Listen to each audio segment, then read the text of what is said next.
It used to be when we'd go out and talk to people about the future, when we would do research studies and talk about the future with folks, they were fairly optimistic about what's coming. But now when we go out and talk to people about the future, they're not so sure.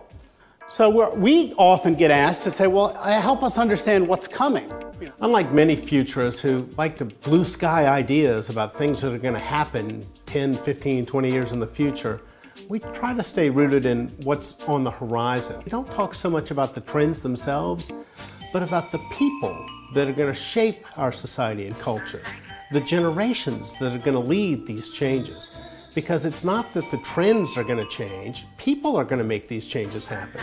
And understanding how people are going to act and behave and what they're going to do is really fundamental to understanding why things are going to happen.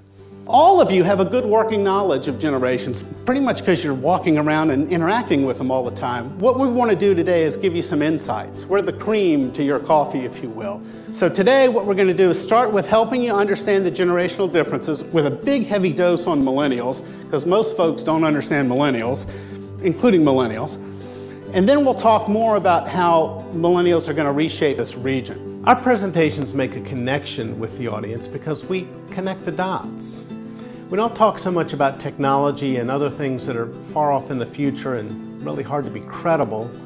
Instead, we talk about the future that we already know, the things that will shape our society and culture in the near-term future. So let's talk about how they were raised. 2/3 of them, 67%, were born to boomers who were determined to get this parenting thing right. In fact, we went out and read books about what to expect when you're expecting, what to expect from your toddler, how to raise a teen. We've studied it because we're growing and cultivating our precious little DNA, right? And what happened is something changed. A big part of what we deliver isn't just a glimpse of the future, but a practical list of things to do tomorrow, next week, next month, next year, to make sure you're successful, knowing now what you know. We really do try to answer that so what, because it doesn't do me any good to have somebody come up to me after a presentation and say, that was great. And then I'll ask them, well, did you learn anything? And if they say no, I have failed. And they never say no. They never say no. They always say, oh my gosh, I've learned so much. I now get it. And that's what we deliver.